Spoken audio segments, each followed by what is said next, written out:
So let me get to the fundamental point that makes this book truly important. To be honest, the most frightening element of this book. He talks about the rational utopia, the end of free will being the catalyst for your innate irrationality, how everything will be predicted through tables of a positivist perspective, and how it will never work, so on and so on, but he makes a crucial distinction. That in all its attempts, because of the primary importance of free will in all of mankind, the glass will crack, and that the modernist scientific rational outlook is very much a fallacy. I quote, "One may say anything about the history of the world, anything that might enter the most disordered imagination. The only thing one cannot say is that it is rational. The very word sticks in one's throat. And indeed, this is even the kind of thing that continually happens. After all, there are continually turning up in life moral and rational people, sages and lovers of humanity, who make it their goal for life to live as morally and rationally as possible, to be, so to speak, a light to their neighbours, simply in order to show them that it is really possible to live morally and rationally in this world. And so what? We all know that those very people, sooner or later, towards the end of their lives, have been false to themselves, playing some trick, often a most indecent one. Now I ask you, what can one expect from man since he is a creature endowed with such strange qualities? Shower him every earthly blessing, drown him in bliss so that nothing but bubbles would dance on the surface of his bliss, as on a sea. Give him such economic prosperity that he would have nothing else to do but sleep, eat cakes, and busy himself with ensuring the continuation of world history, and even then, man out of sheer ingratitude would play you some loathsome trick. He would even risk his cakes and would deliberately desire the most fatal rubbish, the most uneconomical absurdity, simply to introduce into all this positive rationality his fatal, fantastic element. It is just his fantastic dreams, his vulgar folly, that he will desire to retain, simply in order to prove to himself, as though that were so necessary, that men are still men and not piano keys, which even if played by the laws of nature themselves, threaten to be controlled so completely that soon one will be able to desire nothing, but by the calendar. And after all, that is not all.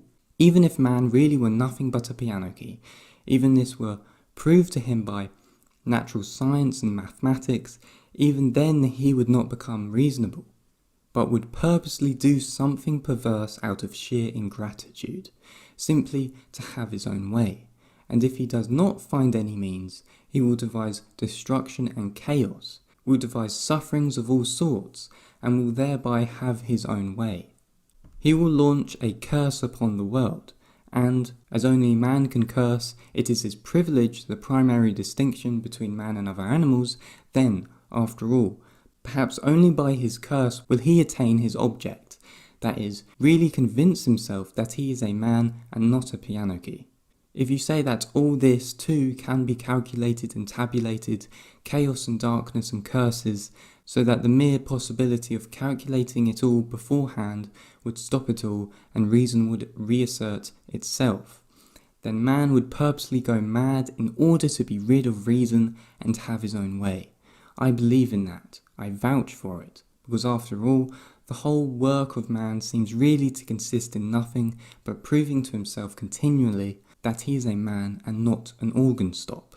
It may be at the cost of his skin, but he has proved it. He may become a caveman, but he will have proved it. And after that can one help sinning, rejoicing that it has not yet come, and that desire still depends on the devil knows what." End quote.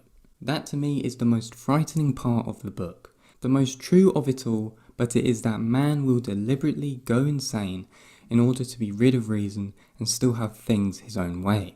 And it is if you spot the associations, Dostoevsky is pointing towards the downfall of an attempted utopia, a fall into a dystopia, because man cannot be a rational being with cohesive, conclusive counterparts. You could say that Dostoevsky predicts the not-so-distant future of mathematical madnesses such as the Soviet and communist Chinese state, and of course the German-Italian authoritarianism of the early 20th century. This is of utmost importance, that man can't remain as a piano key in an attempted utopia, but that it will be a dystopia of authoritarianism, that the underground men who reside in the cracks of the earth will rise and use their resentment as political charisma. Who could be a better example than Hitler, a man who had the physical and behavioural attributes of the underground man himself, and someone who used resentment and what Nietzsche called imaginary revenge to create a world of chaos and destruction. Dostoevsky acknowledges the madness of man and mankind's irrationality, but most importantly that this is an extremely delicate thread, that when man attempts to constrict its own human nature, it may create a disastrous chemical reaction, that the strange human condition which we are may produce not a utopianism followed by rationality, but a dystopian authoritarianism, which is guided by powers that desire to demonstrate the devil's own free will.